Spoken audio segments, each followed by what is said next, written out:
Welcome to my presentation on a new method of innovation design for image-guided therapies. I want to explain or present a new methodology for exploration, evaluation, and impact generation. And I want to start with a little disclaimer. I'm presenting these things from 30 years of innovation generation. These are, to a large extent, unfortunately, not in line with the lived and taught approach at my and other universities, but maybe they should.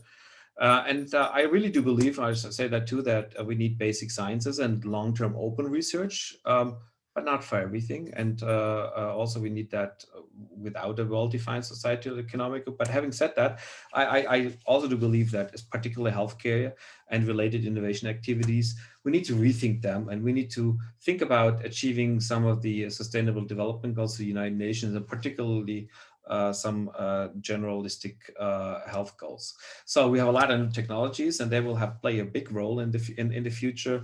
Brain-computer interfaces, virtual reality, augmented reality, robotics, 3D printing, etc., etc. So think about what kind of effect will they have on healthcare delivery in the future?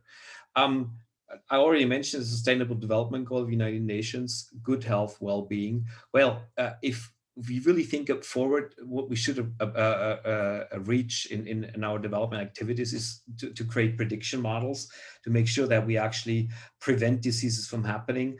It should be a personalized approach to the individual, and we should make sure that everybody participates in healthcare or in health delivery.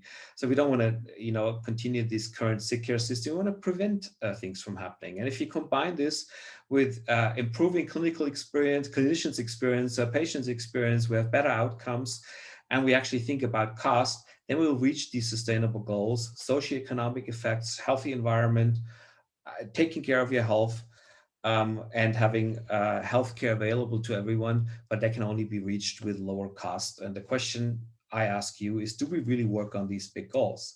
There's a lot of challenges next to cost. Demographics, we get older and older. We want to have a healthy longevity, want to stay healthy. There's not access for everyone on this planet. We are living in a very lucky world where we are right now, but there's a lot of spaces, a lot of areas where there is no healthcare available or mediocre healthcare. We also have duplications, we have silos, fragmented care, there's inefficient use of the information. So there's a lot of innovation areas and challenges that we have to solve. And that's how we start. We have an unmet clinical need. Unmet clinical need is basically something that we have identified working with patients and clinicians, also looking a little forward. And we need R&D to actually, improve current setup, or maybe even come up with something completely new that we have seen was not very efficient.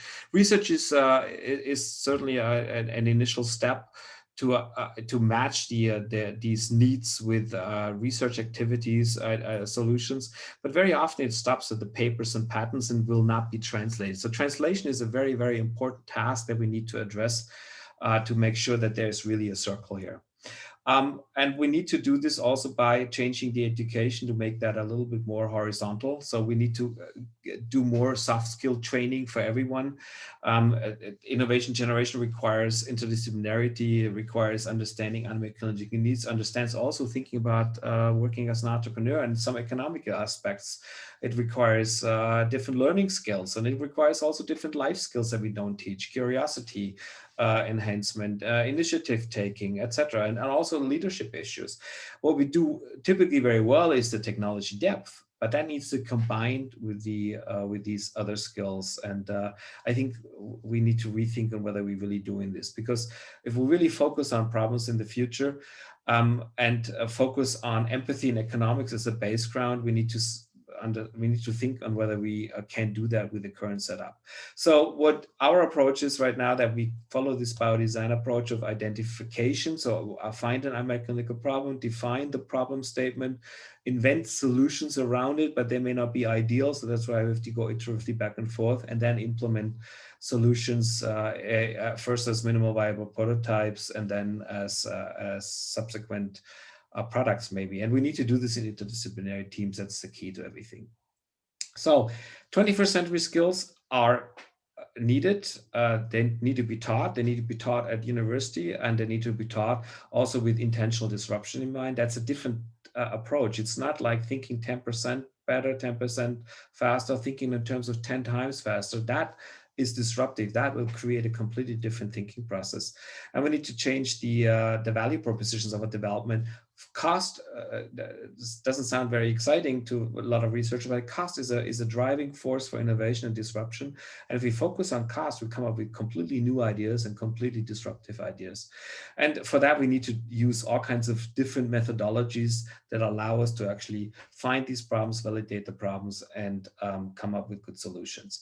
We need to become problem lovers. And what we very often do, we jump to a solution without even having understood the problem properly. So this is the first step: understand the problem and clinical need. Project it into the future. What will happen with new technologies will actually take over? What will AI do? What will robotics do? What will genetic engineering do? What will be the effect be?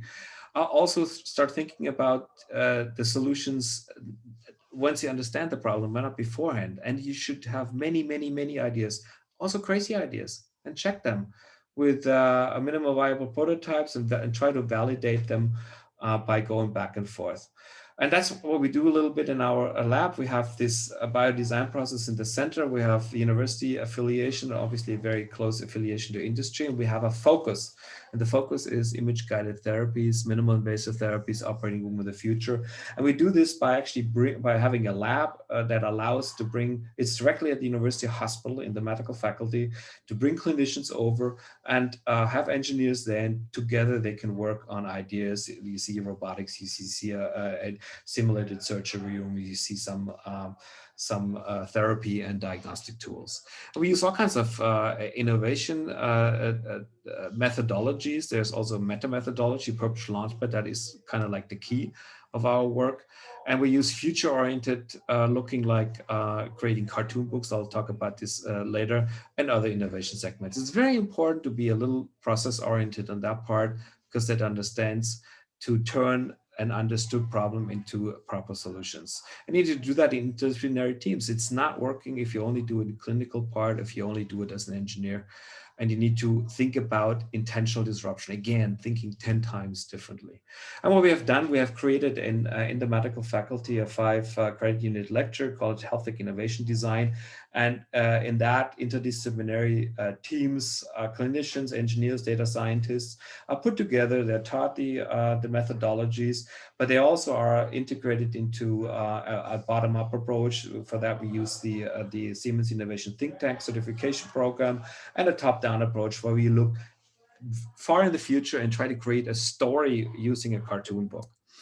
And this 5-credit unit course actually starts with all these innovation generation techniques, and it creates teams, creates a problem statement, and works really doing this full semester course on creating a somewhat of a viable solution for it.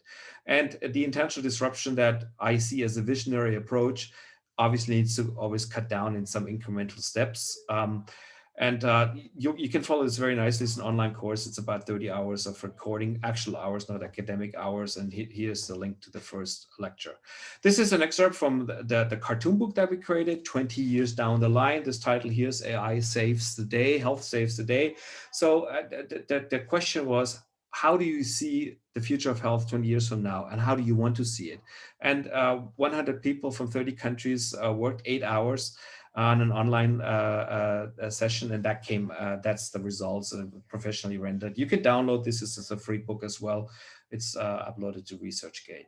So after this class, we're thinking it would actually make a lot of sense to think about a complete course, a master course, a graduate course on health innovation design. You can focus it then, in our case, on image-guided therapies, operating room of the future, but focus on these innovation generation methodologies, working on actual problems, participating in global events, and have think empathetically about solutions. And particularly focus on the big challenges and also on the sustainable development goals, and include to a certain extent, at least, a little bit of each of these 21st century skills. Difficult enough, but I think if you're exposed to it and you know the power of it, you will appreciate it.